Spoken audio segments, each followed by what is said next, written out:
अस्सलाम वालेकुम। साक्षी खबर में आपका इस्तकबाल है। आज 21 शाबान है। सुर्खियों से पहले सुनते हैं हदीस शरीफ। बिस्मिल्लाहिर्रहमानिर्रहीम।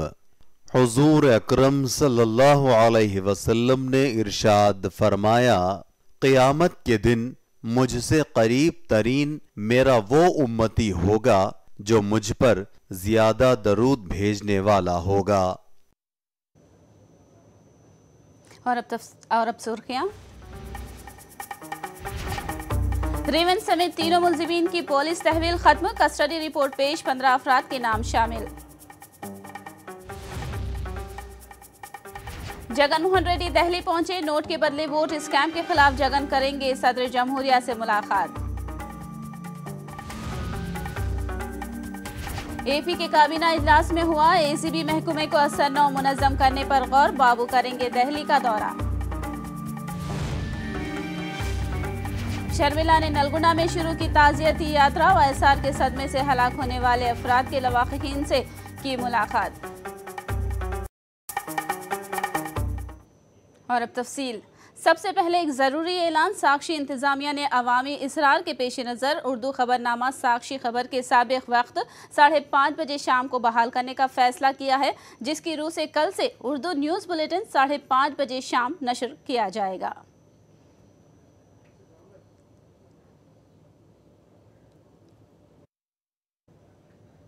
और अब आगे बढ़ेंगे। रेवंत रेड्डी समेत तीनों मुल्जिमीन की आज पुलिस तहवील खत्म हो गई। इन्हीं तिब्बी जांच के बाद अदालती तहवील में दे दिया गया है। इसके अलावा एसीबी तीनों कस्टडी रिपोर्ट अदालत को सौंप दी है, जिसमें जांच से मुताल्लिक़ तफसीलात दर्ज है। खबरें हैं कि रिपोर्ट में 15 अफराद के नाम शामिल किए गए हैं।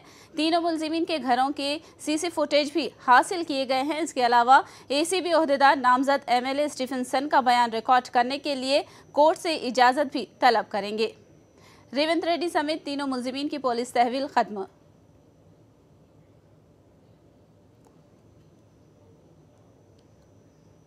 वोट के बदले नोट मामले की जांच के हवाले से एसीबी ओहदेदारों ने दायरा मजीद वसी कर दिया है। मुल्जिमीन के घरों पर धावे डाले गए हैं। हैदराबाद बंजारा हिल्स पर वाक़ रेवंत रेड्डी के मकान, नागोल में वाक़ उदय सिम्हा की रिहाइश और एरागड्डा में मौजूद सेबेस्टियन के घर पर एक साथ धावे बोले गए। 3 दिन से पूछताछ करने के बाद हासिल जानकारी की बुनियाद पर मुल्जिमीन के घरों के अलावा मजीद चंद मुकामात पर धावे डाले जा रहे हैं।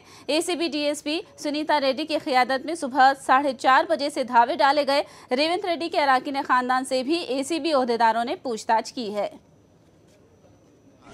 మార్నింగ్ ఉదయం కోర్టు నుండి తీసుకున్నాము search warrants. Basing on the search warrants we have search the houses of MLA గారు, Uday Simha Reddy and Harry Sebastian. 3 teams 3 ఇండ్లు సెర్చ్ చేసినాయి. ఇప్పుడు మేము ఇక్కడ MLA గారి ఇల్లు సెర్చ్ చేస్తాము. ఎలాంటి ఇంక్రిమినేటింగ్ మెటీరియల్ దొరకలేదు. మాకు ఈ కేసుకు సంబంధించిన దాని గురించే వెరిఫై చేస్తున్నాము. సంబంధం లేకపోతే మేము ఎలాంటి సీజ్ చేయలేదు. వాళ్ళందరూ ఉన్నారు. In there presence only house searches చేశాము. అక్కడ ఏం ఇంక్రిమినేటింగ్ మెటీరియల్ లేదు. అదే ఉన్నారు కదా సార్. ఇప్పుడు పాస్పోర్ట్ హౌస్ సర్చెస్ చేయడానికి ప్రధాన కారణం ఏంటంటే మీరు దేని బేస్ చేసుకొని చెందుతున్నారు? అంటే ఈ కేసుకు సంబంధించి ఏమన్నా ఇంక్రిమినేటింగ్ మెటీరియల్ దొరుకుతుందో అనే ఉద్దేశంతో సర్చ్ చేశాం. ఎక్కడ ఇక్కడ ఏం దొరకలేదు. ఏం దొరకలేదు. సహకరిస్తున్నారు. యూజ్ చేస్తాం కోర్టులో. दोनों रियासतों के मुश्तरका गवर्नर नरसिम्हन 2 रोज़ा दिल्ली दौरे के लिए रवाना हो गए हैं। खबरें हैं कि मरकजी हुकूमत को रियासत के ताज़ा सियासी हालात से वाकिफ कराएंगे। इसके अलावा नोट के बदले वोट मामले पर ख़ास तौर पर तबादले ख्याल किए जाने की खबर है।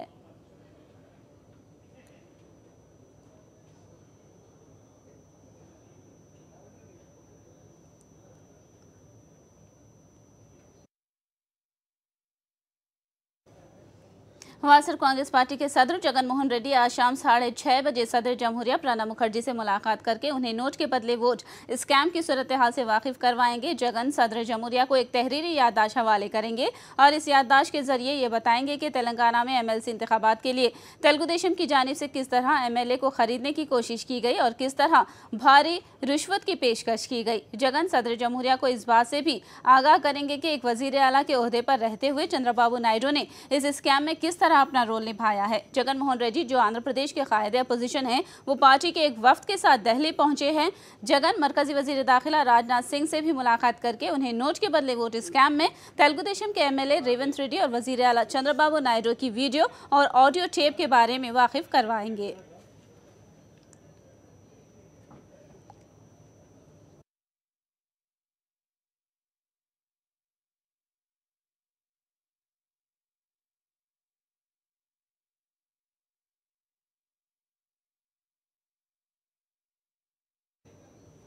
एपी काबीना का इजलास मुनाकिद हुआ जिसमें वजीर आला चंद्रबाबू नायडू की जानिब से पुलिस पर बरहमी जाहिर करने की इत्तला है। इस इजलास में नोट के बदले वोट मामला छाया रहने की खबर है और इंटेलिजेंस महकमे को नए सिरे से मुनज़्ज़म करने पर गौर करने की इत्तला है। इजलास अख्ताम को पहुंचा और आज शाम चंद्रबाबू नायडू दिल्ली रवाना होने वाले हैं। बाबू दिल्ली में LK अडवाणी और मरकजी वजीर दाखिला राजनाथ सिंह से मुलाकात करने का इम्कान है। गवर्नर के दिल्ली दौरे से पहले ही बाबू दिल्ली पहुंच जाना चाहते हैं ताकि हैदराबाद से मुताल्लिक़ गवर्नर के इख्तियारात पर तबादिले ख्याल हो।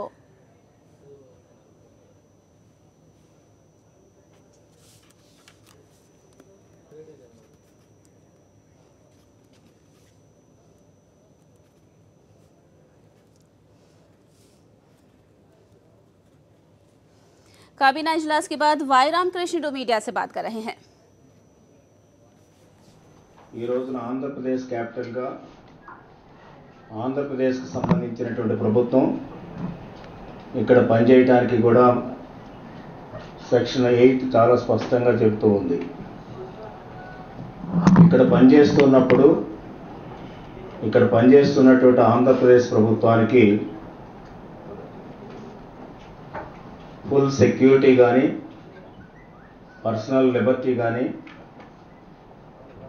ఏ విధమైనటువంటి ఫంక్షనింగ్ ఆటంకం లేకుండా చర్యలు తీసుకునే విధంగా అన్ని ప్రొటెక్షన్స్ కూడా సెక్షన్ 8లో కల్పించబడింది। ఒకవేళ ఏదైనా ఇబ్బందికరమైనటువంటి విషయం వస్తే అది గవర్నర్ గారు అధికారం పూర్తిగా ఇవ్వడం జరిగింది। గవర్నర్ గారు దాని ప్రకారంగా యాక్ట్ చేయాల్సినటువంటి అవసరం కూడా ఉంది। సెక్షన్ 8 తోటి పాటు కూడా కొన్ని అంశాల్లో ఆ రోజు ఈ చట్టం తయారు చేసినప్పుడే ఆదరాబాదరగా హడావుడిగా తయారు చేయడం కానీ లేకపోతే ఆ చట్టంలో ఉండేటువంటి కొన్ని ప్రావిజన్స్ వల్ల ఆంధ్రప్రదేశ్కి అన్యాయం జరగడం కానీ జరిగింది। ఆ ఇష్యూస్ కూడా డీటెయిల్డ్గా డిస్కస్ చేశాం। ఇప్పుడు ఏదైతే ఫోన్ ట్యాపింగ్ సందర్భం వచ్చిందో ఈ సెక్షన్ 8 యొక్క డీటెయిల్ స్టడీ కూడా అవసరం వచ్చింది। అంటే సెక్షన్ 8 డీటెయిల్ స్టడీ చేసినప్పుడు ఇక్కడ ఏదైతే ఆంధ్రప్రదేశ్ ప్రభుత్వం ఉందో ముఖ్యమంత్రి కానీ మంత్రులు కానీ అదేవిధంగా సెక్రటరీస్ కానీ మిగతా ఆఫీసర్స్ కానీ వాళ్ళ యొక్క పర్సనల్ లిబర్టీకే భంగం కలిగే విధంగా కనిపిస్తూ ఉంది। అదేవిధంగా పర్సనల్ సెక్యూరిటీ కూడా భంగం కలిగేటట్టుగా ఉంది। ఇంచేతంటే ఎక్కువ మంది పోలీసులు తెలంగాణకు సంబంధించినటువంటి పోలీసులు అదేవిధంగా తెలంగాణ ప్రభుత్వ కంట్రోల్లో ఉండడం అదొక ఇష్యూ అయితే ఈనాడు ఈ ఒక ఉదంతం బయటకు వచ్చిన తర్వాత ఈనాడు పర్సనల్ లిబర్టీ అనేటువంటిది పెద్ద క్వశ్చన్ అయిపోయింది। పర్సనల్ సెక్యూరిటీ కూడా పెద్ద క్వశ్చన్గా మారింది। అంచేత వాళ్ళ ప్రభుత్వం తెలంగాణ ప్రభుత్వం మాది అనేటువంటి రీతిలో అన్ని అధికారాలు మాకే ఉన్నాయనేటువంటి రీతిలో అంచేత మీరుండేది తాత్కాలికమే కాబట్టి ఆంధ్రప్రదేశ్ ప్రభుత్వం మా ఇష్టం एपी काबीना के इजलास के बाद वाई राम कृष्णन ने मीडिया से बात की और अब आगे बढ़ेंगे। वाईएसआर कांग्रेस पार्टी ने आज नोट के बदले वोट स्कैम के खिलाफ आंध्र प्रदेश भर में मुजाहिरे किए और एपी के वजीर आला चंद्रबाबू नायडू से इस्तीफे की मांग की। वाईएसआरसीपी के कायदीन ने मुख्तलिफ शहरों में धरने और रैलियां मुनज़्ज़म करते हुए धांधलियों के खिलाफ एहतजाज किया। नोट के बदले वोट मामले में चंद्रबाबू का ऑडियो टेप मंजर आम पर आने के बाद आंध्र प्रदेश में चंद्रबाबू नायडू के खिलाफ एहतजाजी मुजाहिरे हो रहे हैं। बाबू से इस्तीफे की मांग और तहकीकात का सामना करने का मुतालबा करते हुए पूरे आंध्र प्रदेश में धरने मुनज़्ज़म किए गए। वाईएसआर कांग्रेस पार्टी ने संगीन इल्ज़ाम का सामना करने वाले एपी के सीएम चंद्रबाबू के खिलाफ ये मुजाहिरे मुनज़्ज़म किए और चंद्रबाबू से फौरी सीएम के ओहदे से इस्तीफ़ा देने की मांग की। विजयवाड़ा के मंगलगिरी, गुंटूर के मुख्तलिफ शहरों में भी वाईएसआर कांग्रेस पार्टी की जानिब से एहतजाज किया गया और चंद्रबाबू से इस्तीफे की मांग की गई।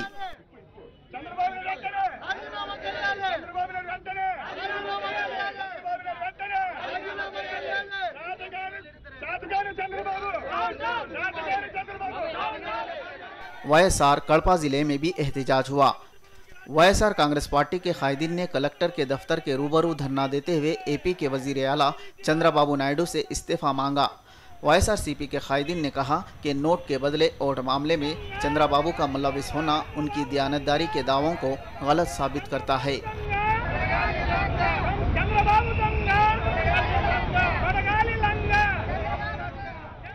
करनूल में वाईएसआर कांग्रेस पार्टी ने जुलूस और धरना देते हुए नोट के बदले वोट स्कैम पर अपना एहतजाज दर्ज कराया और रेवंत रेड्डी के साथ साथ चंद्रबाबू नायडू के खिलाफ भी कानूनी कार्रवाई करने की मांग की। करनूल में होने वाले एहतजाज में एमएलए एसवी मोहन रेड्डी और पार्टी के दूसरे कायदीन ने हिस्सा लिया।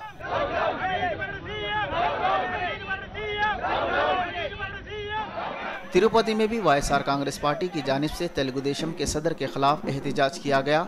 साबिक एमएलए गुरुनाथ रेड्डी, लक्ष्मी पार्वती और पार्टी के दूसरे कायदीन ने कारकुनों के साथ धरना दिया। काकीनाडा में भी एहतजाज हुआ। वाईएसआर कांग्रेस पार्टी के कायदीन ने रैली निकाली और चंद्रबाबू के खिलाफ नारे लगाते हुए इनसे इस्तीफा देने की मांग की। उधर एलोरू में भी इंसानी जंजीर बनाते हुए एहतजाज किया गया और नोट के बदले वोट मामले में मुलविस तेलुगु देशम कायदीन के खिलाफ कार्रवाई करने की मांग की गई। श्रीकाकुलम में भी एहतजाज दर्ज किया गया। वाईएसआरसीपी के सीनियर कायद धर्मना प्रसाद राव और दूसरे कायदीन ने एहतजाज में हिस्सा लिया और नोट के बदले वोट मामले में मुलविस मुलजिमीन के खिलाफ कार्रवाई करने की मांग की। आंध्र प्रदेश में आज वाईएसआर कांग्रेस पार्टी ने तेलुगु देशम की बदउनवानियों के खिलाफ एहतजाज मुनज़्ज़म किया है। ब्यूरो रिपोर्ट, साक्षी news.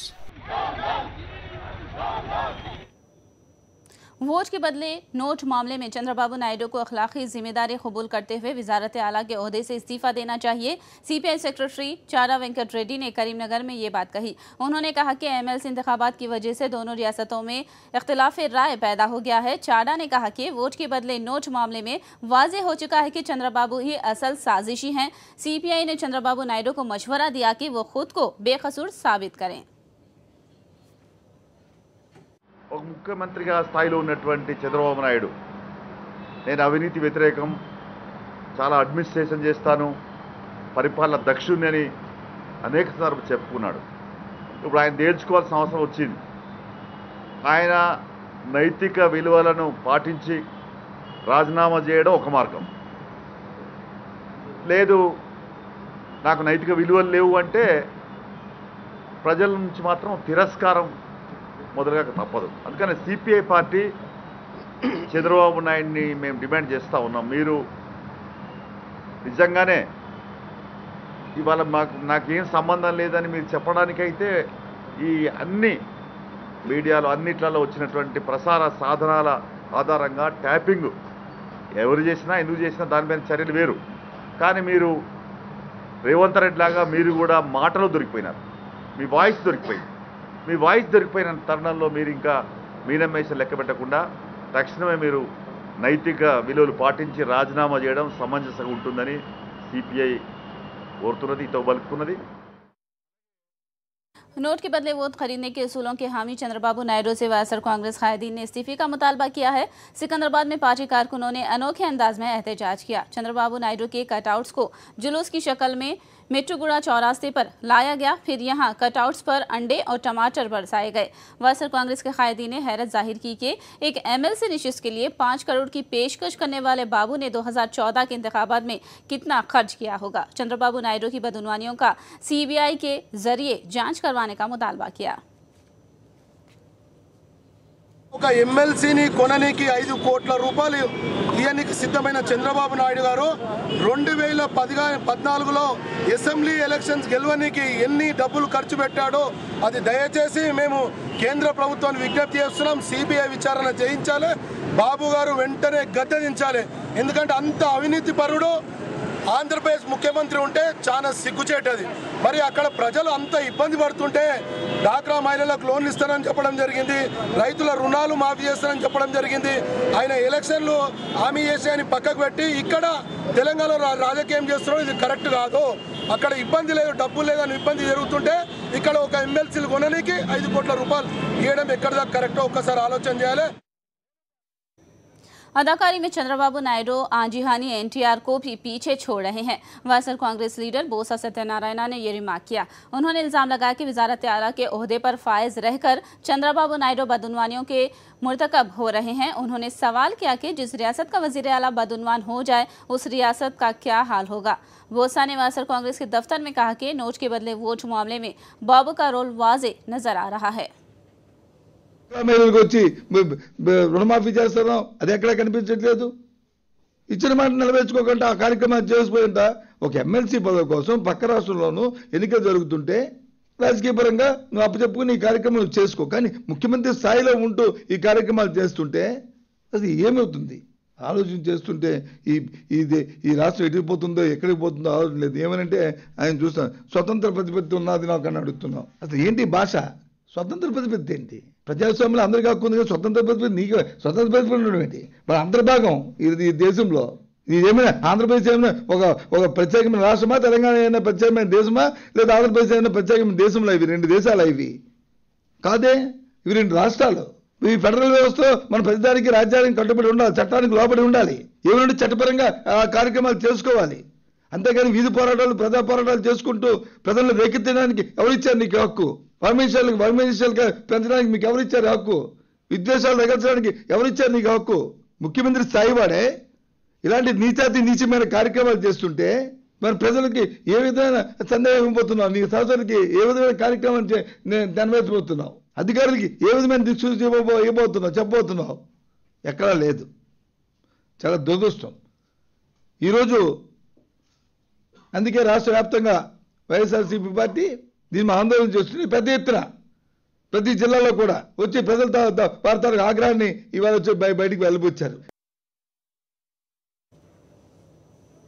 TRS MP Vinod Kumar ने फोन टैपिंग मामले में तेलुगुदेशम कायदीन के इल्जाम को मुस्तरद कर दिया है। उन्होंने वाजे किया कि हुकूमत को फोन टैप करने की कोई जरूरत ही नहीं है। You see, the statement of Mr. Chandrababu Naidu and the statement of Mr. Parakala Prabhakar, the chief spokesman of Telugudesam Party, are self-contradictory. At one point, Chandrababu Naidu says that his voice is tapped, whereas Mr. Parakala Prabhakar says that it is not Chandrababu Naidu's voice. In the event, if they feel that it is Chandrababu Naidu's voice, yes, they can proceed as per the law. In the event if it is not Chandrababu Naidu's voice, yes, they can also file a case before the forensic lab, whether it is the voice of Mr. Chandrababu Naidu or not. Let Mr. Parakala Prabhakar file a case stating that it is not the voice of Mr. Chandrababu Naidu. Then the law will take its own course. So simply filing private complaints in different police stations in the state of Andhra Pradesh against the Chief Minister of Telangana, by Mr. Chandrababu Naidu, against K. Chandrasekhar Rao, they doesn't stand to the legal scrutiny. लोक सत्ता party के सदर जयप्रकाश नारायण ने note के बदले vote मामले पर बाबू पर शदीद तनकीद की। उन्होंने बाबू से सवाल किया कि ये वाकया सच्चा है या झूठा, इस बात का खुलासा करें। तकनीकी पहलुओं की आड़ में अवाम को गुमराह करने पर जयप्रकाश नारायण ने शदीद तनकीद की। వివాదాలు ఎట్లా ఉన్నా కూడా మీ పార్టీకి చెందిన ఒక ఎమ్మెల్యే నామినేట్ అయినటువంటి మరో ఎమ్మెల్యే గారి ఓటు కోసం 5 కోట్ల రూపాయలు ఇవ్వజూపిన మాట వాస్తవమా కాదా? అసలు జరిగిందా లేదా? అది అభూత కల్పన, ఇది అబద్ధమా, ఇది కట్టు కథ? ముందు దానికి సూటిగా సమాధానం చెప్పండి. దాని గురించి ఎవరు మాట్లాడట్లా అసలు. 2, అది జరిగినట్టయితే అది మీ అనుమతితో జరిగిందా, లేకపోతే ఒక సాధారణ ఎమ్మెల్యే తన సొంత పూచీకత్తు మీద మిమ్మల్ని సంప్రదించకుండా, మీ అనుమతి లేకుండా, మీ ఆదేశాలు లేకుండా, మీ ప్రేరేపణ లేకుండా సొంతంగా 5 కోట్ల రూపాయలు ఖర్చు పెట్టి పార్టీ కోసం, ఒక ఎమ్మెల్సీ గెలుపు కోసం 1 ఓటుకి 5 కోట్లు ఇవ్వడానికి సిద్ధపడిన మాట అదే జరిగింది. దీనికి సమాధానం కావాలి. దీనికి సాంకేతిక అంశాలు వెనకాల దాక్కుంటే లాభం లేదు. 3వది, ఒకవేళ మీకేమీ తెలియకుండా ఆయనే చేశాడు అన్నట్టయితే ఆ మాట రేపటిది కూడా అంటారు. కోర్టుల్లో కేసులు తప్పించుకోవడం కోసం ఏదో అంటారు రకరకాలుగా. మరి ఎందుకని ఆయన మీద ఏమాత్రం చర్య తీసుకోలేదు? ఇది ఫ్యాబ్రికేట్ అయిందా? గొంతు చంద్రబాబు నాయుడు గారి దగ్గర తెలుసుకోవడం అసాధ్యం కాదు. గొంతు మీదే అని తేలితే, అది ఫ్యాబ్రికేట్ కాదని నిర్ధారణ అయినట్టయితే మీరు రాజీనామాకి సిద్ధమా? మీరు పదవి నుంచి తప్పుకుంటారా? कांग्रेस लीडर सी रामचंद्रया ने एपी तंजीम जदीद बिल के सेक्शन 8 का हवाला देते हुए कहा कि गवर्नर मुकम्मल इख्तियारात रखते हुए एसीबी को हिदायत दे सकते हैं। उन्होंने गवर्नर की खामोशी पर सवाल उठाया है। रामचंद्रया ने कहा कि चंद्रबाबू नायडू दोनों रियासतों के अवाम के दरमियान दरार डालने की कोशिश कर रहे हैं। All respect to the governor, I am requesting you should direct the anti-corruption department. ఎందుకు చేయటం లేదా గవర్నర్ గారు? ఇది ఇష్యూ ఢిల్లీ వరకు పోతున్నది. ఈ ఇష్యూ చంద్రబాబు నాయుడు గారు చాలా ప్రయత్నం చేస్తున్నారు. తెలంగాణ ప్రజలకు, ఆంధ్ర ప్రజలకు జరిగినటువంటి చిచ్చుగా పెట్టడానికి ప్రయత్నం చేస్తున్నాడు. తెలంగాణ ప్రభుత్వానికి, ఆంధ్రప్రదేశ్ ప్రభుత్వానికి ఇది మధ్య యుద్ధం అనేటువంటి పిక్చర్ ఇచ్చేదానికి ప్రయత్నం చేస్తున్నాడు. ఏ విధంగా ఆంధ్ర ప్రజలకు ఇది సంబంధం అండి? ఆంధ్ర ప్రజలు ఎవరు అఫెండ్ కాలే, ఆంధ్ర ప్రజలు ఇటువంటి కార్యక్రమం చేయలే. నువ్వు చేసిన కార్యక్రమాన్ని తలవంచుకున్న సిగ్గుతో ఇబ్బంది పడుతున్నారు. वहीं शर्मिला ने नलगुना जिले में अपनी ताजियती यात्रा का आगाज कर दिया है। शर्मिला ने बीबीनगर से अपनी ताजियती यात्रा का आगाज किया है। शर्मिला ने बीबीनगर टोल प्लाजा के पास वाईएसआर के मुजस्सिमे की गुलपोशी करने के बाद अपनी यात्रा का आगाज किया है। शर्मिला ने बीबीनगर में बाल रंगारेड्डी के खानदान और वेंकरियाल में कृष्णैया गौड़ के खानदान को पुरसा दिया, जो वाईएसआर की मौत के सदमे से हलाक हो गए थे। शर्मिला नलगुना में 4 रोज़ा ताजियती यात्रा के दौरान इन 18 अफराद के खानदान के लवाहिकीन से मुलाकात करेंगी, जो वाईएसआर की मौत के सदमे से हलाक हो गए थे।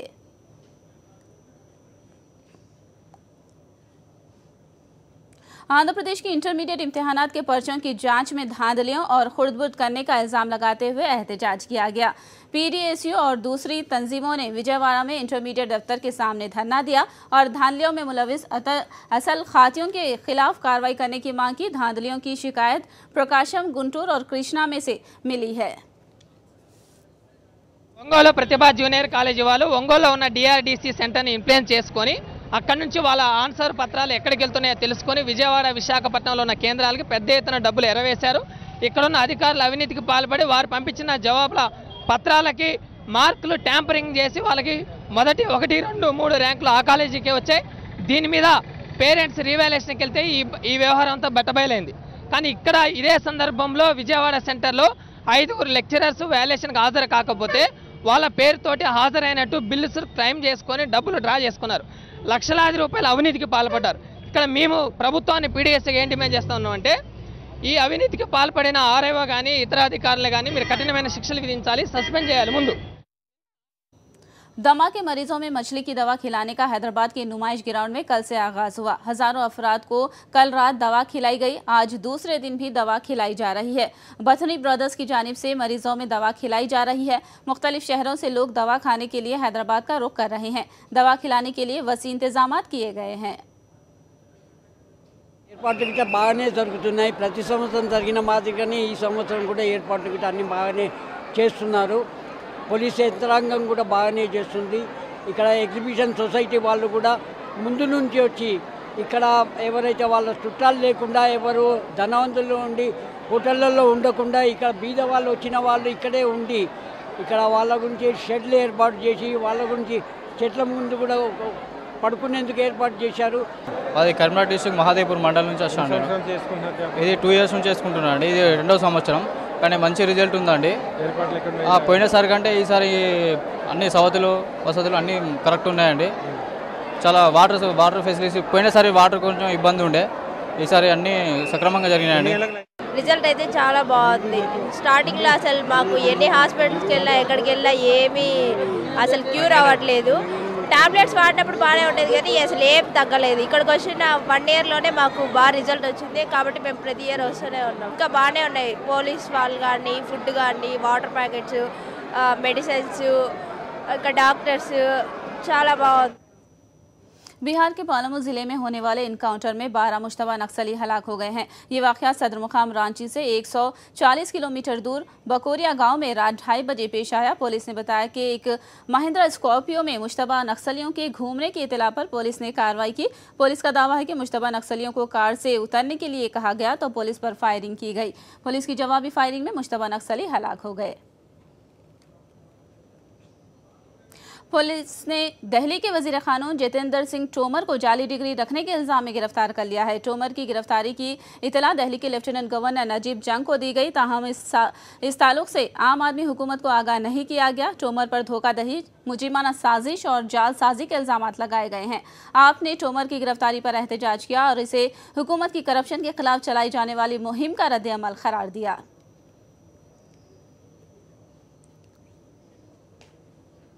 आरजेडी के सदर लालू यादव ने कहा कि अवाम की ख्वाहिशात के मुताबिक और हालात के पेश नज़र जनता परिवार का क़याम हुआ है और जनता दल यू और आरजेडी में इत्तेहाद हुआ है।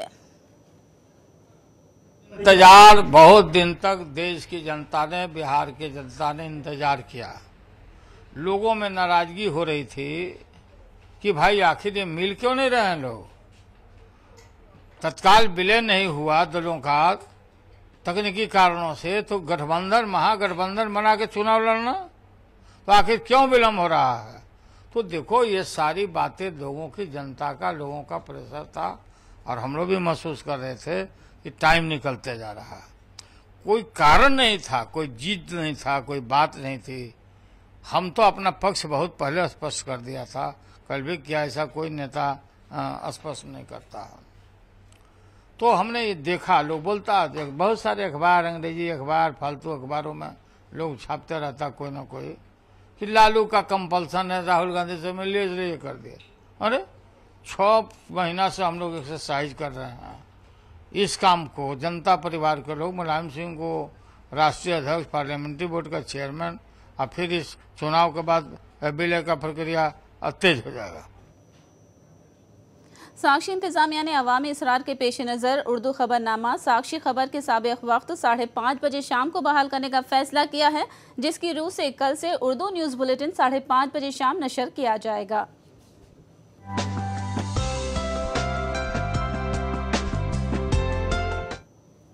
आखिर में सुर्खियां एक बार फिर। रेवंत समेत तीनों मुलजिमीन की पुलिस तहवील खत्म, कस्टडी रिपोर्ट पेश, 15 अफराद के नाम शामिल। जगन मोहन रेड्डी दिल्ली पहुंचे, नोट के बदले वोट स्कैम के खिलाफ जगन करेंगे सदर जमहूरिया से मुलाकात। एपी के काबीना इजलास में हुआ एसीबी महकमे को असर 9 मुनज़्ज़म करने पर गौर, बाबू करेंगे दिल्ली का दौरा। शर्मिला ने नलगुना में शुरू की ताज़ियती यात्रा, वायएसआर के सदमे से हलाक होने वाले अफराद के लवाहिकीन से की मुलाकात। साक्षी खबर में फिलहाल इतना ही। साक्षी टीवी पर खबरों का सिलसिला जारी रहेगा।